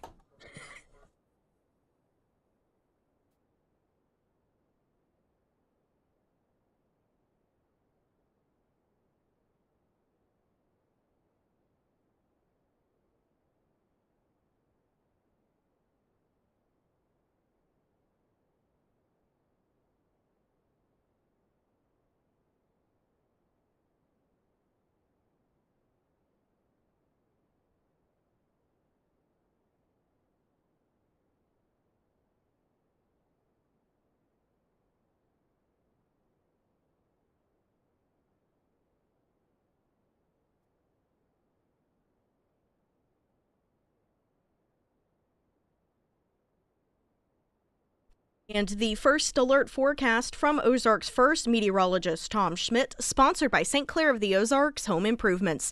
Today we'll see mostly sunny skies with a high near 67. Tonight, partly cloudy with a low around 48. For your Wednesday, sunny with a high near 84. And taking a look at Thursday, sunny skies with a high near 90. I wanted to read this text. I was talking in the last hour about Trump, and I think part of the key to observing Trump is understanding Trump. And a lot of people get themselves all twisted in knots over, he said this yesterday, and what's going on with Iran? And I'm just like, he uses he uses his unpredictability to his advantage. That is a tool that he uses. And I learned this a long time ago. And so when it comes to a situation like Iran, I'm like, we'll see it. You're along for the ride to a large degree. And I believe he has demonstrated he's earned a degree of trust when it comes to a lot of these things. They turn out well. He's got a good track record for it. And Brett had texted in, Trump is like a Quentin Tarantino movie. All these seemingly unrelated storylines throughout the movie, in the end, it somehow all ties together. That, I think, is just about as perfect of an analogy to a director and movie as you could tie Trump. And it is so true. When it's all going on, you're like, what the heck? And then you look like, oh, okay, now I get it.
It's my understanding that way the traffic reports and people are posting on social media, there's 60 in Republic, that traffic light flashing is causing nightmare traffic problems. And I believe, from what I understand, a truck yesterday took out one of the lights. Oh, man. Yeah, and I know when we were coming back from the Cardinal game last night, and Hey, who won? The Cardinals? yeah, they sure did. Sorry. We got there after the first inning when 2 runs had already been run through, and I guess one of them was a home run. But we ended up leaving around the 7th just because, my little alarm had already gone off Yep, saying it's time for you to go to bed. And so, and plus, we were on the top level of the parking garage, and I thought, well, that'll be an hour just to get out of that. And I'm not, if we wait till this is over, I may not get home till 11 o'clock, and I didn't want to do that. So we went ahead and left early, but when we were heading back, I just didn't even realize that the light wasn't there, and they had a stop sign put up. And I realized it as we're approaching it, going 60. On 60. Yeah, going 60 on 60, because it's right before it drops to 50, or it's right around there. So I was going 50 or 60, and I see a stop sign, and I'm like, is that a stop sign? And my wife's like, yeah. And I knew that there had been something going on there, because before we left, she told me. She goes, you're not going to want to go that route because traffic was backed up for like 2 miles, flashing red lights. Well, I didn't realize that I just didn't know that the one, if you're headed west was gone completely. And the word was that some truck, I guess, hit it and took those lights out. But all they had up was a stop sign, which I thought, that is crazy to me. But I guess, they just didn't have additional lights on hand. But yeah, apparently that's a real traffic mess through there. If you know the area well enough, you know the way to get around it to some degree, as I did, because I don't like running late for stuff. I just hate running late. I get aggravated. My blood boils. It makes me so mad. And so we were already going to be tight on time, and that's when we were pulling out of the garage, and my wife's like, oh, by the way. I was like, are you kidding me? But I kid you not, we pulled up and got at least in line for the parking garage at exactly the time that I said we would get there. So I was very pleased with my ability to navigate around what I believed was going to be backed up traffic because of that intersection and that stoplight, and still managed to get there in the time that I had expected. So it made me feel a lot better. And it was about half hour later, while we're watching the game, my wife says, are you still mad at me?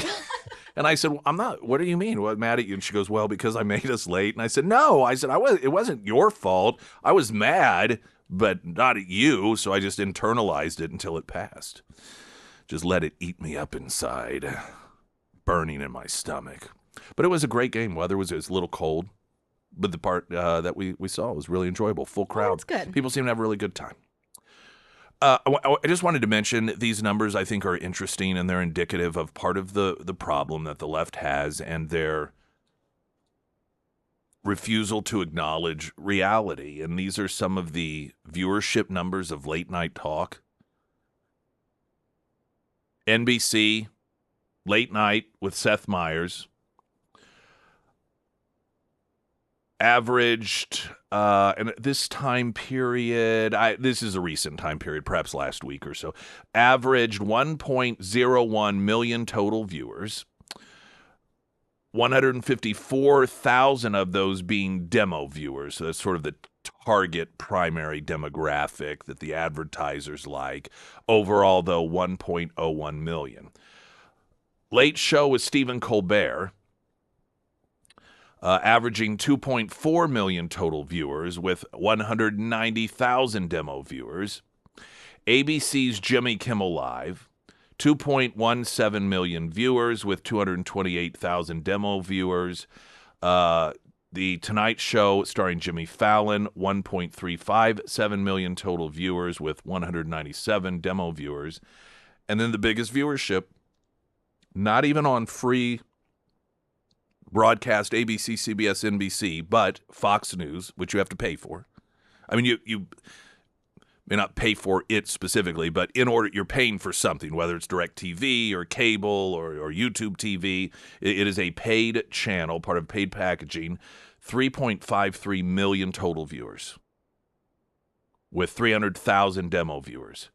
So you're talking really double. Other than Jimmy Kimmel would be second place with well over 1 million viewers under that.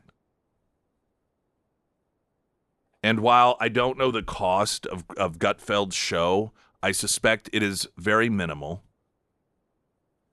There is a studio audience. It's relatively small, and it's just a panelist of people talking about things going on. It's minus celebrities. Other than the guests themselves are sort of kind of celebrities in their own right. Kat Timpf. Do you know Kat Timpson? Do you know who she is? Okay, you don't know who she is. People who watch Gutfeld probably know who she is, or some of Fox News. She's actually going to be in Springfield at the new comedy place doing a couple of different shows sometime I saw. But, so they're not really celebrities. They're just well-known people. Some of them are comedians. Well, we had one on the show. Remember the guy? Who was it that we had? We had one of his people that is oftentimes on the show on here for something. Was it an author, or was he doing a show? Yeah. well, whatever his name was. This is very frustrating for listeners, I'm sure. But point being is Gutfeld, he does not have this massive staff of writers. He doesn't have this huge, massive, intricate set that people like Stephen Colbert. I guarantee you, he isn't making anywhere near the level of millions upon millions upon millions of dollars that these other late night talk shows who fail compared to him are doing. Yet, in their minds, they are the ones who deserve to be on air. And it is some great tragedy, travesty, or tragedy if they are removed from there. It's an injustice. But somebody like Greg Gutfeld, in their minds, that guy doesn't even deserve a show, even though he brings in so many more viewers every single night with so much less and costing so much less. It's content. Content is king, and he wins. And largely because, while the left sees him as being on the right, people who know him know clearly he isn't pigeonholed in that capacity. But more than anything, he's just normal. And so many of his guests that he have on that are reoccurring guests are relatively normal. They see things through a relatively normal perspective, and that results in a greater viewership. But the fact that you have people that do so much less than he does, like a Stephen Colbert, and he costs so much more, driving that show into the ground financially. Yet these people on the left act as if, he just deserves to be there. Because he's him. He's one of them. And so even if it cost money, even if people aren't tuning in, that is what he is supposed to be there to do. While somebody like Greg Gutfeld gets dismissed as fringe, yet brings in over twice as many people as opposed to some of these shows and bringing in surely more money and costing a lot less while doing it. It really is the perfect side-by-side picture of merit versus DEI. Merit versus somebody who, by virtue of, quote, who they are, having a position. Someone like Stephen Colbert, he's a leftist. He is a progressive promoter of Democrat ideas. He is a campaigner for the Democrat Party, and that's why he is supposed to, in quotes, be in a show like that, as opposed to the perspective of a show like Gutfeld's show, where it's because the show makes money and is successful and people want to watch it. Because he has actually produced something that is successful. And while it isn't a DEI in the capacity of race or gender so much, it's a DEI of ideology. And those late night talk shows being a thing of the past before they've even become a thing of the past versus Gutfeld's success, I think it's a good demonstration of that.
Pyramid Roofing text line. I'm not a big fan of Tim, but I like the others. And that guest you had on was the comedian that always talks about being divorced. That's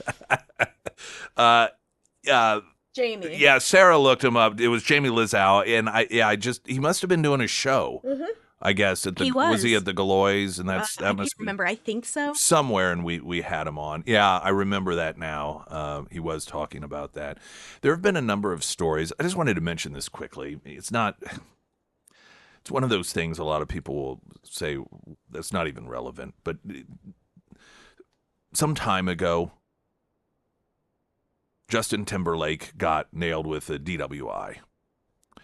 And he had even filed a lawsuit to try and prevent the video footage of his arrest being released for reasons I think most people can imagine. That video footage of his the arrest and the walking through the instruction to do a DWI check, and then when he's at the station and he's handcuffed to the table and they're going over everything with him, all of that footage was released. Have you seen any of this? No, I haven't. And while I fully acknowledge that it isn't necessarily ever a situation in which one should earn praise, in all of the I ended up watching the footage. It was attached to a New York Post story. I really didn't have any interest in watching it, but because it was part of the story, I watched it. That guy, not one single time, based off of all the footage I saw, not once dropped his own name. He never once said don't you know who I am? He never once even pleaded, hey, listen, I'm a celebrity. I'm not asking for any special favors, but this is going to ruin my career. He did not do any of that at all. Now, apparently at one point, one of the officers overheard him, who I think didn't know who he was, and overheard him say something about, this is going to screw my tour, because he was getting ready to go on a tour, and he was afraid that whole tour would get canceled. As you can imagine, you don't know which way a thing like this is going to go. If you're a celebrity, and I think, on one hand, nothing could happen. On the other hand, it just sort of depends on the day, whether that ruins a career or doesn't ruin a career. And some of it does depend on who you are. And he apparently had said sort of to himself, there goes the tour. And the officer was like, what tour? And he's like, just sort of trailed off from there. And there was at one point a friend of his who showed up after he had been given the test and he was arrested for suspicion of DWI, that it was some gal, and she was kind of pleading with them just slightly. She's like, I don't want to, but isn't there any part of you that just really loved Bye Bye Bye, or, and named one of his other songs, and they're like, we can't do that. She's like, okay, I understand. So even though she tried on his behalf, unbeknownst to him, to name drop him, she didn't push it, and she was really nice about it, and she wanted to get him his phone, and he even tried to joke a little bit with, and I watched this thing, and I saw a guy who I thought anyone who's in that position is in all likelihood going to say whatever they can if they think it is going to help them get out of it. Now, I fully acknowledge I've never been in that position, and so you can't ever really say what you would do. But we do tend to give celebrities oftentimes a hard time because they name drop. But I think to myself, don't even non-celebrities say, not everyone, but don't we always try to say what we can to get out of something? We use whatever tools at our disposal. We just usually don't have the celebrity tool. Now, when you're talking about a government official and they start talking about, I'll have you fired, that's a totally different thing, because that's different. But these people that, use their celebrity, not in a threatening way, but, hey, I can get you tickets or whatever it might be. I kind of feel that as non-celebrities, we sometimes unfairly trash on them, not acknowledging that virtually every one of us, whether it's just getting pulled over for speeding or we always are trying to say something that we think will get us out of it. But when celebrities use their tools because they're tools we don't have, sometimes we look down on them for it. But the fact that Justin Timberlake, I watched all of just I said the footage I saw, and not once was like I'm Justin Timberlake or any of that whatsoever. I thought that takes a tremendous amount of discipline to do that, and you don't necessarily want to give somebody kudos for anything they do in a situation in which they're dealing with drunk driving, but at the same time, it's not the sort of character trait most people, including me and you, might exhibit in a situation like that. Springfield's Talk 104.1, I'm Nick Reed.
Springfield's Talk 104.1, the first alert forecast from Ozarks First meteorologist Tom Schmidt, sponsored by J&S Automotive. Today we'll see mostly sunny skies with a high near 67. Tonight, partly cloudy with a low around 48. For Wednesday, sunny with a high near 84. And taking a look at Thursday, sunny with a high near 90. And the Pyramid Roofing Company, spring is officially here, which means it's time to get outside and start all of those spring projects. And a couple of things to put on your project list are to check your gutters and to have a roof inspection. And the Pyramid Roofing Company, well, they can help you out with both of those things. The Pyramid team, they offer free roof inspections where they will check your vents, they'll check your gutters, and they'll even get inside of your attic, and they'll do a decking check as well. And if they find any issues, they'll be upfront about the work that needs to be done.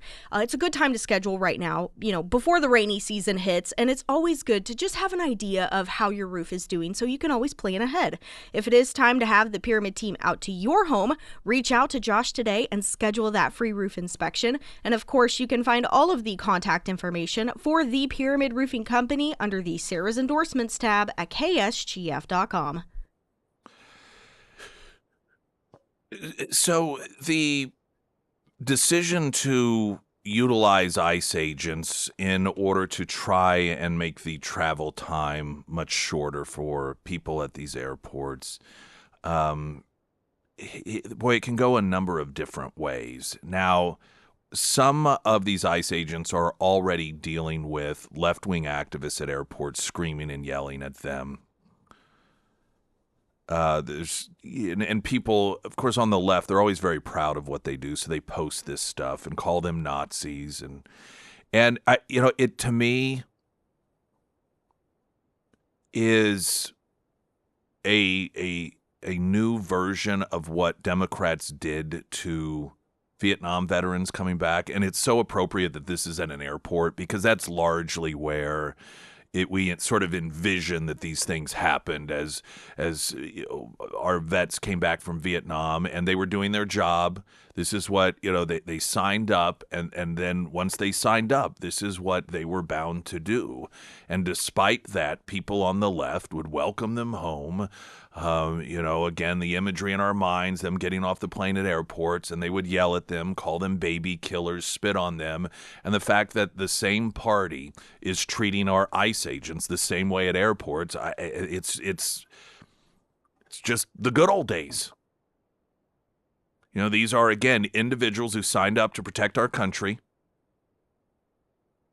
Once they signed up, whether they liked it or not, they were given a job to do, and they are dutifully doing it as they have sworn to do as part of their defense of this country. And for that, what do they get? Just like our veterans coming back from Vietnam at the airport, they get yelled at, they get called names, they get called all these horrible things. And this is just the way the Democrat Party operates. Nothing is new with the Democrat Party. It's just bringing back the good old days. Even the issue of illegal immigration, what is it that so many of them have argued? It's the same argument that they made to justify slavery. Well, these are jobs that white people won't do. The cost of the goods and services will go up astronomically if we don't use this labor of illegals. I mean, from an economic standpoint, it's just a repeat of when Democrats argued economically we needed slavery. When it comes to the enforcement of immigration laws and their treatment of those who have signed up in order to make our country safer, their treatment is the same that they treated Vietnam veterans coming back from Vietnam. Spit on them, call them names, just try to make their life miserable. This is how the Democrat Party operates. And you notice it's just always targeting other Americans. You look at the Democrat Party, whether it's segregation or slavery or, demonizing the rich, or right now Christians are a really big target. Gavin Newsom's wife recently railing on how Christians are taking us back decades in this country. The enemy to the Democrats are always Americans. They're other Americans. While Donald Trump is warning, as many Republicans do, against overreaching government as an institution, warning against terrorists, warning against murders and rapists who come into this country illegally and working in order to protect us from them, the focus of Democrats are American citizens, pitting us against one another. And you can tell by the supporters of theirs, particularly the activists, it works. This is why they, in so many of these airports right now, they proudly film themselves screaming at other Americans. And this is the party that says Donald Trump is the divisive one. I mean, which political party screams at people just because they disagree with them? Which political party bounces, even in Arkansas, the governor? Recently, Governor Huckabee Sanders in Arkansas was asked to leave a restaurant because of her politics. Which political party encourages its members to cut off family members because they're Trumpsters in MAGA America? I mean, you want to talk about dividing us? Putting us in silos? It is projection to the nth degree with these folks. There's one case in particular And as usual, it's disinformation from the left. Video from the San Francisco airport. And you've got left-wing activists posting what they claim is an American citizen being arrested because she didn't have proper paperwork. And she's brown, and that's what Donald Trump is doing. You have Democrats out there claiming that, this is just part of what ICE agents do when they're not murdering families and disappearing people. Here they're rounding them up at airports now at the direction of Donald Trump. Now, with this particular case, virtually every aspect of the story was wrong. This was not a U.S. citizen. This was an individual who is in the country illegally and went through her due process 7 years ago and has been evading law enforcement for those 7 years. 2019 finished up the so-called due process that we're told that's all that the left wanted. That's all that they ever asked for, due process, which of course is BS, because when these individuals like this woman at the San Francisco airport got their due process and that due process resulted in them being told to leave, well, that due process doesn't count, see. She should be able to stay anyhow. She would be apprehended by ICE agents who were escorting her to be deported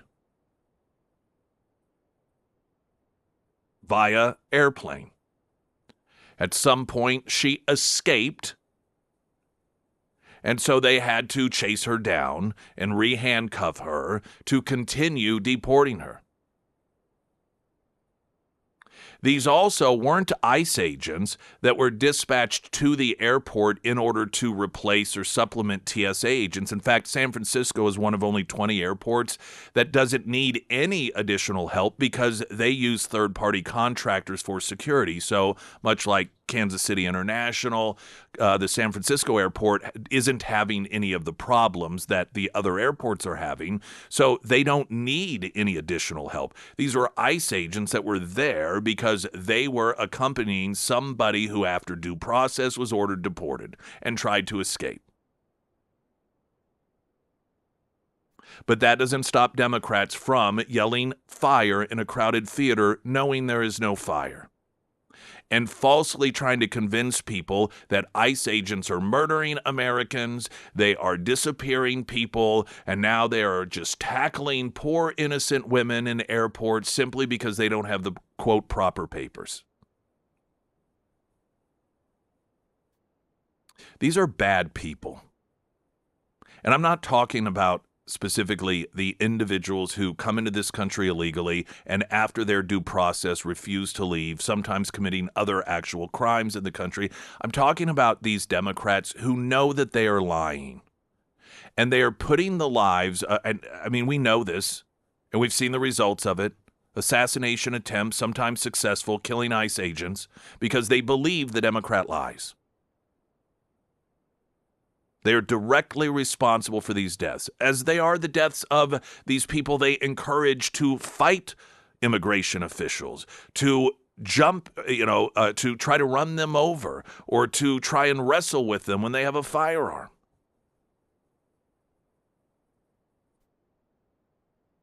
They continue to yell fire in a theater in which they know there is no fire. And then whenever people get trampled to death in a panic trying to escape because they believe there's a fire, the Democrats blame that they're political enemies. Tom Homan was asked specifically about, among others, Hakeem Jeffries, the election denier who claims that ICE agents are out there killing people, including Americans. He's misleading American people. He's lying. I want him to give me one example, just one, when ISIS went into a church to arrest somebody, or we went into a hospital to arrest somebody, or we went into an elementary school to arrest somebody. Just give me one example. You know why? He can't, because there isn't any. Now, I think there's been one case nationwide in the past year where we're in hot pursuit chasing an illegal alien who ran into an education center. You're damn right. We went in there and arrested him near the front door. But as far as planned enforcement operations in those places, hasn't happened. Matter of fact, the only people that violated the sanctuary of the church was Don Lemon and that group that went in there to attack, Trump supporters while they were having a religious service. So he's misleading the American people, and that is part of the hatred toward ICE agents that's driving the violence. You mentioned before 8,000% increase in threats because of things that people say like that are untrue. It causes the hate to rise, which is, of course, going to end with more violence, more bloodshed. Yeah, the spike 8,000% in violence, threats of violence against law enforcement in this country is because Democrats continue to yell fire when there is no fire in a crowded theater. He was also referencing there the false claims by Hakeem Jeffries that ICE, they just are storming churches, they're storming schools. Where? Show me. Where's the footage? Is there anywhere on this planet which something in the United States, anyhow, happens that isn't caught on footage? This is like the claim that Trump ordered people to go storm the Capitol. Yet you never saw the footage of that, did you? Democrats continue to make these claims about storming schools and storming hospitals and storming churches and dragging out illegals. Where's the footage of this?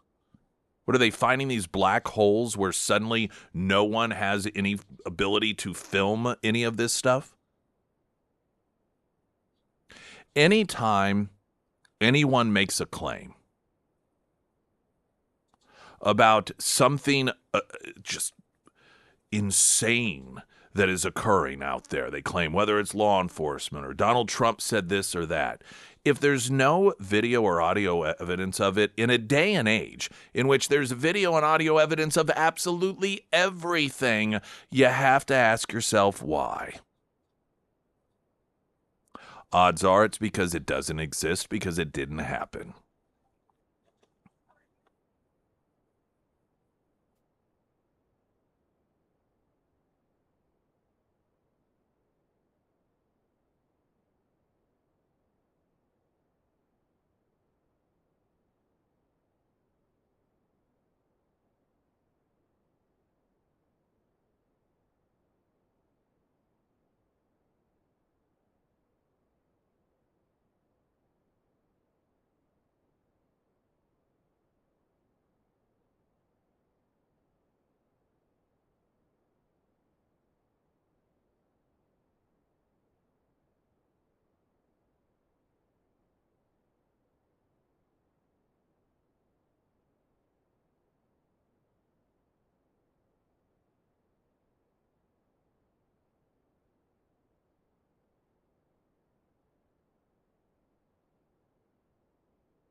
Sarah Myers. Thank you. Foreman Mechanical Heating and Air. The forecast, it is all over the place this week. We'll need heat in the evening, and by the end of the week, we will be flipping on that AC.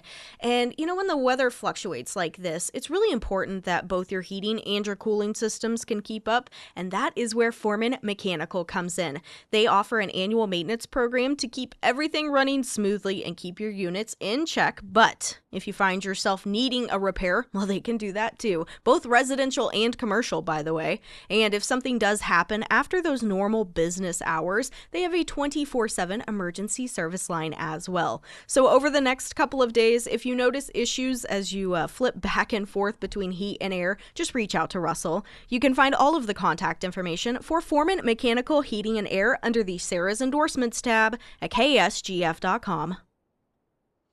Let's see what story. This is a great one. So you've got a bunch of these left-wingers, including one of the nutty founders of Code Pink, that have headed to Cuba to hand out supplies to Cuban officials. And now, mind you, their concern isn't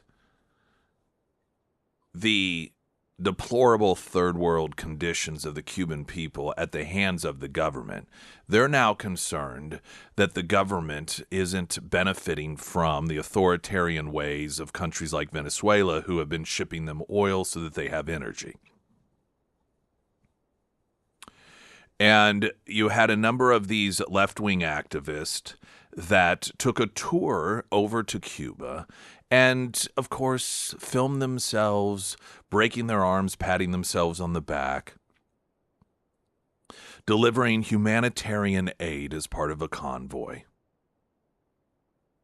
The convoy leaders filmed themselves handing supplies to Cuban officials.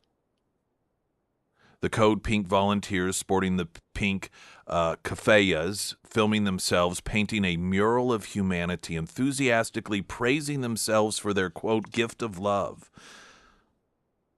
This is New York Post, perched in their fancy hotel and wearing Cartier glasses. Leading lefty podcaster Hassan Piker praised the island mindset of the Cuban people who are partying in the street and chilling despite having no electricity or food. Chris Smalls, the Staten Island Amazon Warehouse Union organizer and veteran of the 2025 Gaza Freedom Flotilla, posted selfies of himself decked in heavy gold and diamond chains and a thick Versace medallion surrounded by Cuban children. There were a number of others, including Democrat Socialists of America and pro-Hamas-loving Irish band Kneecap and the Jewish-hating British MP Jeremy Corbyn. And while, of course, we do know that a tremendous amount of the island doesn't have electricity, the government is having to ration it. And lucky for these leftists, they ration much of it for the five-star hotel they were staying at and a little concert that got performed for them while hospitals had to shut down their electricity. The compassion of the left never ceases to amaze. But I will give them this. This is a full-blown demonstration of true socialism. The elites get to party, get to wear their Cartier glasses. They get to have their fun concerts with electricity, while the people that they care about so much continue to go without. It is true socialism embraced.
And don't forget, as a final thought of planning today, Ozarks elder law and the need to make sure you and your family is protected. And the big obstacle I know a lot of people have, well, it's time, but it's also money and the fear of what it's going to cost just to find out what I need to do and all the time and the hours and the billable hours. That's not how they operate. They don't want that money to be an obstacle to you having the knowledge of what you need to do. So that is a courtesy. And then they'll let you know, here's what it'll cost for us to get all that paperwork drawn up, so you know ahead of time, but you know what it is that it's going to cost you to get it taken care of. OzarksElderLaw.com.